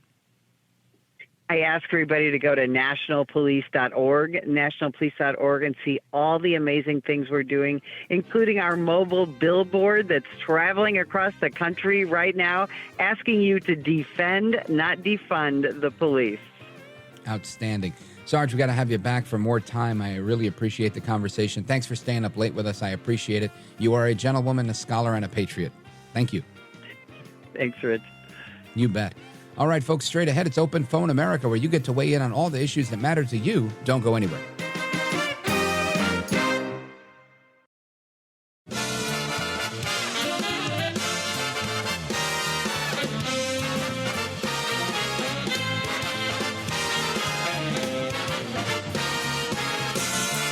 Live from the city that never sleeps. 17 miles from Madison Square Garden, New York City. It's America at Night with Rich Valdez, America's favorite late-night talk program, featuring interesting guests from around the world and calls from across America. And now, here is your host, Rich Valdez. Hi there, good evening, and what's up, America? I am Rich Valdez, Valdez with an S, your liberty-loving Latino amigo. Happy to be here with you this Thursday evening. Our phone number, if you want to join the conversation, 833-482-5337, 833-4-VALDEZ. This third and final hour of the program is dedicated to you, the listeners, to be able to call in and voice your opinions, to be heard on whatever it is you want to talk about. So far tonight, what we've had on the table is several conversations. We spoke with Congressman from Montana, Congressman, I'm forgetting his name, Matt Rosendale. He was fantastic, by the way. And Matt Rosendale from the 2nd District of Montana, he was excellent at describing why he was a holdout on the what was it called, the defense spending bill, and gave us a little bit of a preview as to what was going on and what he expects to continue with the potential shutdown. And he says that they're making progress, so I'm hopeful that'll happen. I mean, if we can avoid a shutdown, sure, why not? But if we have one, hey, sure, why not, right? I could care less, honestly, about a shutdown. I think sometimes when you see Democrats squirming and the American people open their eyes and they go, oh my gosh, it's another shutdown, that's when people start paying attention to what's going on, and that's when guys like Matt Rosendale and others that are standing up to everybody in their own caucus and in the entire Congress, saying, "Look, we're not going to do this. We're not going to pass a continuing resolution for the sake of passing a continuing resolution unless we actually work on spending." And I think that's where we have to be, right? I mean, I'm all for governing, and I'm all for compromise. Honestly, I am. But you have to stay true to your values. You have to do what's reasonable and responsible by the American people who elected you. This isn't really this fantastic job that you get just because you're cool and you have a nice head of hair. That's probably why I'm not a congressman. But you have to do the right thing. So I think they're doing the right thing by casting light on this, shedding attention on it, and fighting for what is right, which is to decrease pork barrel spending, these earmarks that we have for whatever, everything under the sun, and to maintain the spending that we encountered during COVID, and to continue at that same level of spending beyond COVID is absolutely insane to me. So that was one of the things we talked about. Then we went on to a conversation about veterans, and I had mentioned there was an audio clip of this recruitment video from the Department of Veterans Affairs that's been leaked. I don't even think it's out yet, but it was leaked to the Post Millennial and to Fox News, and they have it. And we got a couple of clips from it. I want you to listen to some of the language that they use just to show you how woke the military and veteran affairs has become. Listen to this. Person who is pregnant is more inclusive language. However, many of the studies that exist to date have not so far included trans men or non-gender binary people identified as such. Okay, again, not an attack on the trans community in any way, and if they want to do that, they can. I just feel that, again, we have to deal with things as they are. If somebody were to tell me, look, half the population is men, half is women, or 60% are men, 40 are women, or 40% are men, 60% are women, then you say, ladies and gentlemen, right? If you tell me that, 1 or 2 or 5% identifies as a certain way, do we really sit there and create new materials to just include absolutely every person? And the reason I say that is because, again, I told you I was scrolling on Instagram and I saw this story about a guy who identifies as an alien. And he'd tattooed his complete body and had this nose job to make his nose really pointy and his nostrils really big. And he basically is making himself look like an alien. And they showed the before and after of this picture, pictures of him, I should say. And the guy was a good-looking guy. That it wasn't like he was ugly and said, hey, let me become... The guy looked like he could have been a model or something. He was a fit guy in shape, and he got into this I want to be an alien thing. Now, listen, there's no right or wrong here, right? I'm not saying you can't tattoo your whole body and start to have surgeries and change it, because people have surgery and change their bodies all the time. He's just doing it for the sake of looking like an alien. And if somebody were to tell me it's a gimmick, he just says that because he gets to do appearances and he's like a sideshow, a freak show, and he makes money. Listen, I grew up going to the Coney Island Sideshow, right? This was, if you've never been, the Coney Island Sideshow was filled with circus carny freaks, if you will. And I think that's what they call themselves, not what I'm calling them. And there was, the tattooed woman, the small person. There was always like somebody with dwarfism there that was, in one way or another interesting to look at, and they were on display. There was the serpent man or the snake man that was, tattooed and had their tongue split. There were magicians. There was a guy that could drive I don't know, like a 3 or 4 inch bolt right into his nose with a hammer. I mean, it was just amazing, the stuff they did. And it was an interesting show, to say the least. So if you're an entertainer and that's your shtick, go right ahead. I'm not against that. But I am against, if tomorrow I come on the air and I say, look, I identify as a dog. And there was an article yesterday, I didn't get to it, but about people that identified as dogs. And they were having this meetup. I think it's incumbent upon us as humanity, as the community, as people, to say, my friend, you're not really a dog. If you want to role play as a dog, if you want to, be a dog sometimes on the weekends, sure. But I don't know that you should identify as a dog all the time. And if they start undergoing surgery so they can have hair and add teeth and, like some of the people that think they're vampires. I just think that, again, not the government. We as a people need to reach out to the people next to us and just say, hey, is everything all right? Can I help you? Because when we don't do that, things happen. Now, when the government and the medical community get involved and say, no, this is species dysmorphia. This person identifies as an alien. This person identifies as a dog. Therefore, in all new government documents, we're going to say, people that identify as other than human, so that we could include these people. And it's about inclusivity. I think that is weird. I think that is not fair to the vast majority of people that are, in my opinion, well. I don't think you're mentally well if you identify as a dog or an alien. I just don't think so. And I'm basing this off of the opinions of medical professionals who created the diagnosis for gender dysphoria, right? That they're the ones that said that this is a mental illness. I'm not the one saying it. So I look at all of that and I just think, man, we're not doing a service to people. But this recruitment video goes on to talk about, how you identify things. Do we call it a baby? Do we call it a fetus? Only call it a baby or a fetus if you're allowed to call it so once speaking with a service member. Listen to this. Not using the word baby unless the veteran prefers the word baby. In the case of decisions about eligibility for VA-provided abortions, multidisciplinary decisions among clinical teams can really boost people's confidence when these decisions are consensual. Dr. Martin had validated and normalized her feelings and was interested in hearing more. I don't know. All I can say is, look, I don't believe that we're doing anybody a service. I think this is a disservice when we start to distort the truth to accommodate a minority that, at least arguably in the medical community, they're saying need help. I think when people need help, we should help them.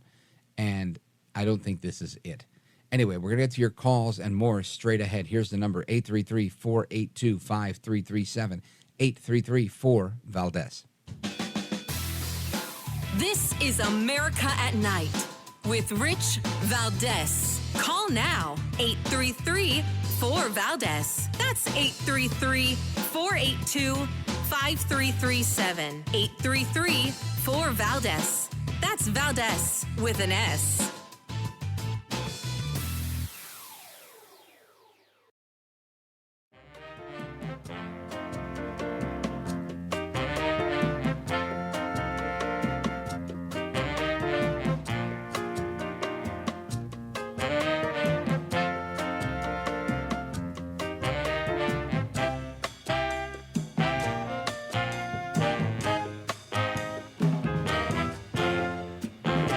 No hair, no care, and live on the air. It's Rich Valdez. Call now, 833-4-VALDEZ. That's 833-482-5337. 833-4-VALDEZ. That's Valdez with an S. All right, America, we're getting to your calls momentarily. I see calls are, some are on hold, some are coming in. Quick story here. Boston University announces a probe into woke author Ibram X. Kendi's anti-racism center over claims he was a bad boss. Sounds like Lizzo. She keeps getting sued by her people.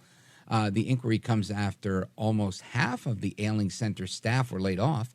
The center's culture and grant management practices are being scrutinized. Celebrity author Dr. Kendi made his name with the book How to Be Anti-Racist. Boston University's announced an inquiry into Dr. Ibram X. Kendi's Center for Anti-Racist Research amid claims of exploitative working conditions and bad management. Complaints were received after the author laid off 20 of the organization's staff when they only have 45 staff members last week. Kendi, who won awards for his ultra-woke bestseller, How to Be an Anti-Racist, is now under formal investigation by Boston University over his research center's culture and grant management practices. And some of the people that commented on this, Rachel LaPaul Cavalario, she's associate vice president. She said, "We received complaints after the Center for Anti-Racist Research laid off a number of employees Those complaints focused on the center's culture and its grant management practices. We previously initiated an examination of those grant practices and will continue. Based on additional information provided to us, we are expanding our inquiry to include the center's management culture and the faculty and staff's experience with it. Now, I've taken exception to Dr. Kendi's work over the years because I feel that the premise is a flawed one. And people push back and they often say, how could you be against people promoting the idea of being an anti-racist?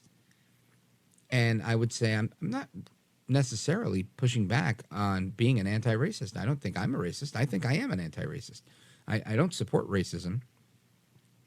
I just don't support what he says is anti-racism, what he labels as anti-racism, and the convenient false equivalency that's often used to promote it is, well, look, you can either be an anti-racist or you can be and you fill in the blank, and of course they're suggesting that you are a racist. But this is a flawed construct because obviously they're saying the default is racism. So you're either a racist or you choose to be an anti-racist. And of course, I think that's crazy. I think most people are not racist. And that's just point blank, right? And now, I'm not saying that racism doesn't exist, which is what I think people will immediately say, oh, so you're saying that not? No, I'm saying I've been the victim of racism. I don't sit here and cry about being victimized by it. I understand there's stupid people, there's jealous people, there's all sorts of people. And I get it. I understand. But this idea is not good. And when you have this, I don't know what word I'm going to use here. Let's see, this fake, phony, fraud idea of anti-racism, and you promote it, which in effect, in my opinion, is really anti-white racism, right? That's what this stuff ultimately teaches. Now, there are certain things and what I've read of his that kind of lend themselves well to our lives, where we can say things like, we should not have systemic racism. Yeah, I agree that we should not have systemic racism. And I'll go a step further and say, I haven't really seen any examples of systemic racism. And I've debated this with callers over the years where they'll say, are you kidding me? You're going to say that the fact that we have police is not a systemically racist organization or system? And I would say, I don't think it is. But again, my view is flawed. I grew up in New York. And in New York, if you're going to tell me that the NYPD is racist, I would say that's crazy. I mean, again, maybe it's simplistic to say, but you have a Hispanic police commissioner now. Prior to that, you had an African-American woman as the police commissioner. And I think she did a good job. She was heading in the right direction, and she quit because her hands were tied by the mayor, who, for those who can't see, is a black man. So the idea that it's systemically racist and the system is run by a black mayor and a black police commissioner, or now a Hispanic police commissioner, I would say is absolutely insane. I see the videos that come out of NYPD where they're tackling the people that are illegally riding mopeds. And again, this is the vehicle of choice, at least I know in the Dominican Republic, right? I was in the Dominican Republic once, and somebody on one of those little mopeds tried to snatch a woman's purse right across the street from where I was staying. And a passerby was carrying a firearm, and he caught this person trying to steal this woman's purse, and he shot him dead. And, when the police were arriving, that's when I was like, oh, what's going on? Let me be nosy. And I looked out there, and there was the guy, in a pool of blood laying next to his moped. And this has been going on for a long time. And it's not exclusive to the Dominican Republic. In Puerto Rico, they use motorcycles. Crime of that nature has been around for a long time. But now it's on the rise in New York City. They're everywhere. Nobody has a license plate. Everybody's riding whatever they want, and the police have been impounding them. And good for them. And they've been trying to get people off the road. And they're very aggressive. They've been very aggressive. I've seen lots of videos where you see these cops just trying to box people in with 3 or 4 police cars, and then 5 or 6 cops are jumping out of the car, tackling these guys to get them off because these mopeds are so small, they can go through just about anything and kind of weave out of traffic and get away. And many of them are getting away, but many of them are getting caught. So, again, back to this idea of systemic racism and this Ibram X. Kendi. And this is somebody, I tried to get him on the show a while back when the book was new. And unsuccessful, because I'd love to have a discussion with him, because I'm pretty sure somewhere we could reach common ground.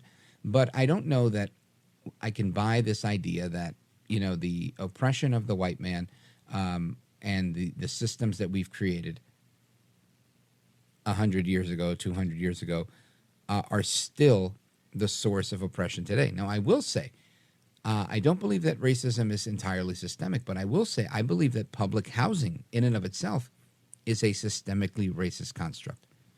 I do believe that. I believe that certain failing school systems are systemically racist. And I would say the people at the top are usually of the same race of the people that are being oppressed. So can we argue racism, or can we just argue that they're systemically corrupt? And I think that's really the case in actuality, right? I don't know that the FDR policies that changed welfare, the welfare reform, if you will, that pretty much eliminated fathers from the home was exclusively aimed at African Americans, but I can tell you that's where it landed, blacks and Hispanics. And to me, this is terrible, right? You literally, it was a death sentence to the black family. It was a death sentence to the Hispanic family to do that. And more so with the black family, with the numbers there are overwhelming, leading the pack with fatherless homes, leading the pack with public housing consumption, at least in my area of the world. And I think if you're given all of this support to try to help you to get out of public housing, how is it that people are in public housing generation after generation? How is it that they're not pursuing the American dream? I'm not faulting them. I'm faulting the government that's keeping them there in a prison of sorts, a prison of poverty. That's got to stop. So, yeah, I would say that's systemically corrupt, and that needs to end. Anyway, we'll continue our discussion straight ahead with your calls and more. I just went on a little rant here, but we'll be right back.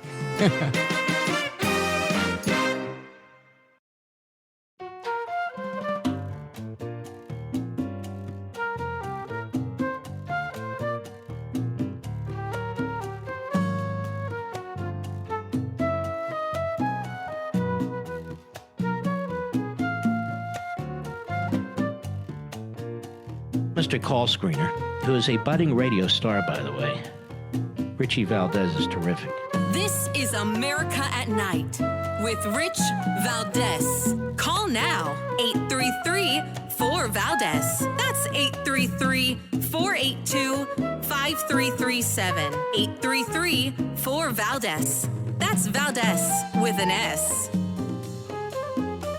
All right, America, welcome back. We're going to go to your calls right now. Let's go to Jim in Las Cruces, New Mexico, KOBE. Jim, welcome. You're on with Rich Valdez. Go right ahead.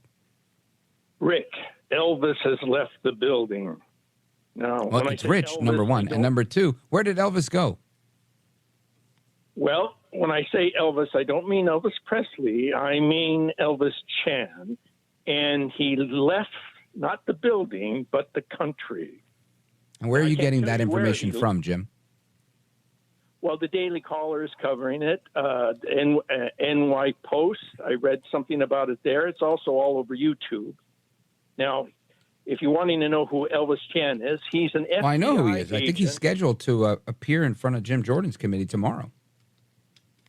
I thought it was the 5th that they rescheduled. October 5th, but nevertheless. He was the FBI agent extraordinaire out of San Francisco. When I say extraordinaire, I mean that maybe tongue with in cheek. Democrats. Yes, he's extraordinaire, not with the Republicans. Anyway, he sometime back, I believe last year, he got caught in front of the House Judiciary Committee telling a bit of a fib about his knowledge of Hunter Biden's laptop. And so Jim Jordan and the House Judiciary Committee wanted him to make a repeat performance. And I thought it was October 5th, but maybe you have better information than I do. Anyway, when he failed to come to the 15th of September, because of a squabble with Merrick Garland, he wasn't able to attend, and now it appears that he's left the country. And I would like to know Mm-hmm. Go ahead. No, I was just going to say, I still haven't seen anything on this. As far as I know, he's supposed to testify tomorrow and on the 5th. And I don't know anything about it. Maybe what I'm looking at is incorrect. But I know he's testified before, and it seems like they're just stonewalling because, he came out as, giving testimony originally, and now they have more questions on his testimony with respect to the big tech censorship and whatnot. And I think this is pretty typical of the Department of Justice trying to cover up for their dirty operatives. Yes. Okay. That's true. So anyway, I assure you, he has left the country. So I can't tell you what country he's left to. That I cannot find out. I was hoping maybe some of your listeners would know. So that's all I have to talk about. Gotcha. Well, thank you for that call. I appreciate it. And again, as far as I know, this agent is on what they're calling official travel. It's not like he's fled the country to flee the subpoena. I'm sure it's in conjunction with leaving and not testifying and giving them more time and stonewalling. But it's not like he said, I'm out of here, folks. Good luck finding me. Grabbed his bag full of cash and his fake passport. I don't think that was the case. But you never know. We're dealing with the FBI, and that's kind of how the FBI works, sadly. Anyway, let's go to Jim in Harvard, Illinois, listening on WGN. Jim, welcome. You're on with Rich Valdez. Go right ahead. Hey, Rich. Always wanted to be on your show. Thanks. Just a comment about Fetterman. What does that dress wear? I mean, if you're representing the people, and you're part of this, representation of the U.S., and you go to work like that, I mean, who agrees with that? And if he can't do the job, if he doesn't feel comfortable, then I guess that job is not for him. This is a good point you're bringing up, and I'm going to say that who agrees with him? Chuck Schumer clearly agrees with him. They changed the whole rules so that he could wear whatever he wants to wear. Now, listen, I'm gonna ask you a couple of questions because I agree with you. I think, look, you should dress professionally wherever you go, and I think we've seen this historically, right? Even church, right? Sunday best used to be putting on your best suit or your dress or whatever it was that you were putting on, and you'd go to church and look your best. And that standard has dissipated. You look at pictures in the 1920s, 30s, 40s, and men were all wearing suits and fedora hats, and they looked like $1 million. In 1920s, the zoot suit, it was very fancy. And today, the only people I see wearing a zoot suit is our buddy Roger Stone. He's always dressed to the nines. The guy's very sharp. But it's a tradition that has dissipated in culture today. And I understand things are more casual. I used to never go on TV without wearing a tie. And in the last year and a half, 2 years, I've decided, you know what? I'm a radio guy. I don't need to wear a tie. And I haven't worn a tie. I'm a rebel with no cause. But I understand one's desire to feel a little more relaxed. I do see a casualization in dress throughout society. Streetwear is a big thing in fashion now. Jeans, sneakers, all of that. And I love a good pair of jeans and sneakers as well. But I do believe in throwing on a blazer, a sport coat, or a suit with no tie. Sometimes a tie if you need it. When I was invited a couple of weeks back, or maybe 2 months ago, or 6 weeks ago, to meet with President Trump at his club in Bedminster, New Jersey, it didn't occur to me at any moment that I should go wearing a pair of shorts, that I should wear my favorite golf shirt, that I should wear golf attire. I put on a suit, and I think that's only appropriate. You're meeting a former head of state and former president of the United States. I think he was wearing a suit, so I think that's appropriate. And I think if you're going on a job interview, you want to look your absolute best. For years, when I worked in sales and whatnot, I wore a suit. And it was commonplace. And when I would see somebody that would try to pull off the sweater vest with the tie and the shirt under it, but not the full suit, I felt like they were underdressed. But again, I realize I'm a little bit of an old man when it comes to those things. But I also am happy to throw on a T-shirt and jeans and a fitted baseball cap and do what I got to do. So I understand one's desire to be relaxed. But I feel like if you're presiding over, if you're the acting pro tem in the Senate, and as I think he was today, and chairing a committee hearing or something like that. And I saw a picture of him with a summertime shirt on. He had shorts on. I think it's a slap in the face And I think that's why there was a dress code. There are clubs, golf clubs, private membership clubs, all sorts of places, restaurants where you can't get in if you're not wearing a blazer because there's a dress code. And the United States Senate used to be one of those places. Lamentably, they've relaxed those standards. And I think the reason that I like getting dressed up is everybody performs better when they're in a suit, in my opinion. You know, you feel good and you perform your best. Now, I've worked in radio for a number of years now, and I can tell you that in radio, when I started, people were always like, why are you so dressed up? And I wasn't wearing a suit to work. Maybe I would wear the suit without the tie, throw the jacket on the back of my chair.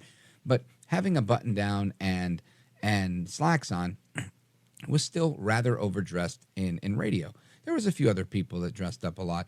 My buddy Sid Rosenberg, who did the morning show when I was at WABC, he was always wearing, a cool pair of jeans, a nice pair of shoes, and usually a really nice blazer with a great pocket square hanky. And I kind of dressed like that myself. So I understood that. And again, most of the time in radio, people can't see you. So, I understood why people were so relaxed in their dress. But it doesn't mean that I don't like participating and getting dressed up. I do. So I guess I say all of that to say I think it was a mistake what they did in the Senate, because I think ultimately it's a professional position. You're a United States Senator. You're a United States Congressman. You need to look the part, in my opinion. Maybe I'm wrong, and maybe I can be persuaded. It's not something I'm necessarily married to. It's really just a matter of my upbringing and culture, and I just think that's what I'm used to. So I'm in agreement with you, Jim, that what Fetterman is doing is embarrassing, I think, to America. I think when the pictures go around the world and they say, oh, look at this congressman, maybe it will help to attract young people. Maybe it will help to attract people that say, oh, I can't stand these stuffed suit politicians. But ultimately, I feel like he should dress it up. You could still be relaxed in one way or another without wearing a three-piece suit to work and still meet the dress code. And I think that's what they ought to do. And now, if we're going to find out soon, if he's going to say, well, this was an accommodation made by his doctor because he had to pull out because he had a stroke and then he had depression and he took time off, and part of his therapy is to wear this more relaxed dress. I don't know. I mean, I wouldn't buy it, but I wouldn't be surprised if that was going to be the next thing they said, Jim. Real quick, Rich, may I say one more thing? Yeah, go right ahead. Zelensky, here he comes into the UN and he's asking for $29 billion, and here he's wearing a polo shirt. Wouldn't you wear a tie at least if you're asking for that kind of money?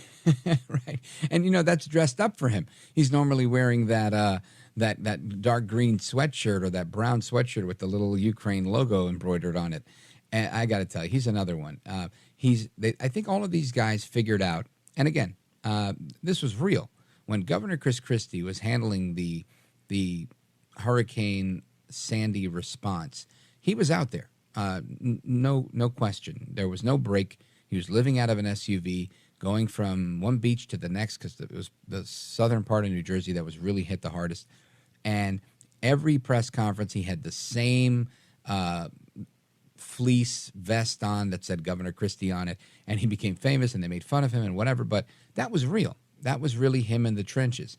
And I think Zelensky, if he wants to wear his fatigues and this sweatshirt, great, if you're in the trenches. But if you're coming to the White House, if you're coming to the UN, you're meeting with Biden, you're meeting with the Secretary of State, you're meeting with whomever, I think as Secretary of Defense, you have to dress the part. It's just appropriate. Like you said, how are you going to ask for all these billions of dollars? And especially what he said today. He comes to the United States today and he says, look, you're talking about money. I'm talking about lives. This is, you can't put a price on lives. Sir, you're spending my money, spending your money, Jim. How do you just put your hand into my pocket and say, well, because my people are dying, I'm going to take your money? That's absolute crazy town, Jim. It is crazy town. Thank you. Oh, you bet. Thanks for the call. I appreciate it. And we're going to get to the rest of your calls and more straight ahead. Don't move a muscle. This is America at Night with Rich Valdez. Call now, 833-4-VALDEZ. That's 833-482-5337. 833-4-VALDEZ. That's Valdez with an S.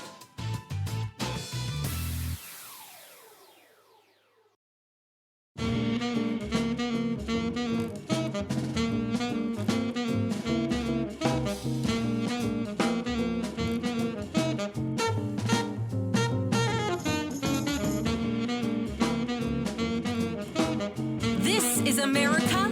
This is Night. This is Rich Valdez. Call now, 833-4-VALDEZ. That's 833-482-5337. 833-4-VALDEZ.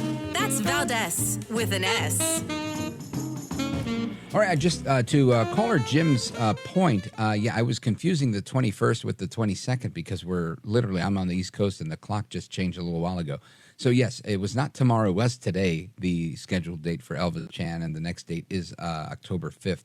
So I'm saying tomorrow, meaning today, yesterday, because it's technically Friday where I am. Anyway, I want to continue the conversation with callers from across America. Let's go to California. Tahoe, California, KOWL. Let's check in with Tammy. Tammy, you're on with Rich Valdez. Welcome. Hey, how you doing tonight? Oh, I'm doing fantastic. Thank you. I am too. I just go way old school back on the border of California and Nevada from the early 1970s, and the down dress code of politicians that are making laws. Working as senators, House of Representatives, Senate, governors, lieutenant governors. I can't go for the idea that you just dress down because it's, dress down. Like, it's no. Right. You just they don't are do making that. policies. They're making policies. They're dealing with millions and trillions of dollars. The military doesn't just dress down. Because it's Thursday and they're going to dress down and they want to wear a hoodie and some flip flops. No, yeah. I'm just saying I don't vote for that. And, Tammy, I'm with you. I agree. You. I just want to say, if let's say I'm a radio host, which I happen to be, and I typically dress however I want. It's radio. Nobody can see me. So I do what I want. But if I go on television where people can see me, I try to dress it up a little bit. But if I had a really big, cool TV show, maybe that would be part of my shtick to wear sneakers all the time or something like that, because it might be a thing. But again, I'm a TV person or I'm a radio person. I'm not a senator. And I think you're 100% right with this. That there's an expectation to the public that we're dealing with serious people. And yeah, you can communicate that you're a serious person in so much as the way you dress and the way that you behave. And I know there's people that saying, look, just because I'm wearing flip-flop and hoodies doesn't mean I'm not serious. But I think it definitely sends that message. Every day can't be casual Friday, Tammy. Exactly. Thank you very much. And since you're in New York coast and it already is Friday, and yes. we still have another little couple of times till it's, casual Friday, I appreciate that you are very clear on, come on, you guys, we're adults. Yeah, I agree with that. Global, we have to be grown up. I agree. If we're not grown-ups, then where are we, right, Tammy? Thank you for the call. I appreciate it. I'm going to take a quick pause right here. Shout out to Tahoe, California, KOWL. Thanks again, Tammy. We're going to continue with the program straight ahead. We're going to wrap it up. And I just want to tease something real quick. What is the magic age where people's happiness peaks? We're going to find out right now. This is America at Night with Rich Valdez. Call now, 833-4-VALDEZ. That's 833-482-5337. 833-4-VALDEZ. That's Valdez with an S.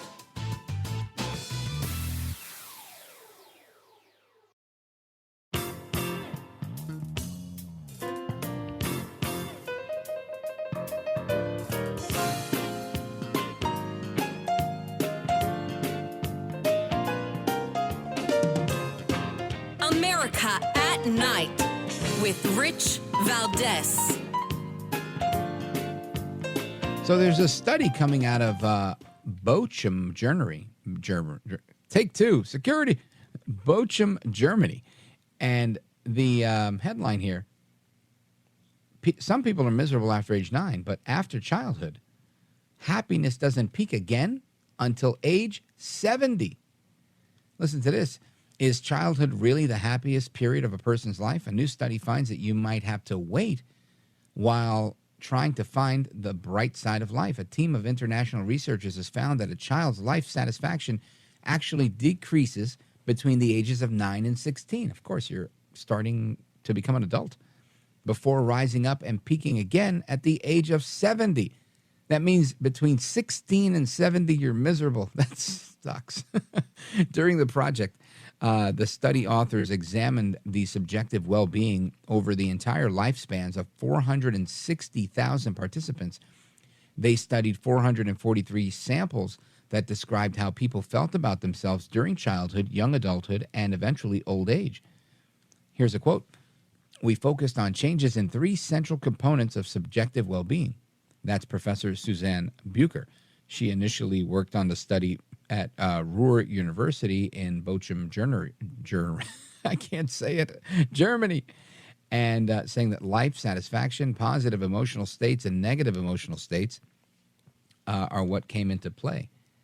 So happiness obviously varies from person to person, and while everybody's journey from happiness is obviously a very personal experience, the researchers did find a final number of trends throughout one's life. Overall, children saw their life satisfaction drop off during adolescence, declining from age 9 to age 16, and then life satisfaction then increased slightly until age 70, when it dropped off again at the age of 96. Imagine that. Life really sucks when you're 96. I bet it does. Unbelievable. Anyway, that's all I've got for today. Thank you for putting up with me for another night. I appreciate it. God bless you, America. Always a pleasure to be here with you. Hasta la próxima. Take care. Good night, and God bless. We'll be here again next time, which is tomorrow. Until then, keep it locked right here on this station. There's more programming coming up after me, and we'll be back again mañana.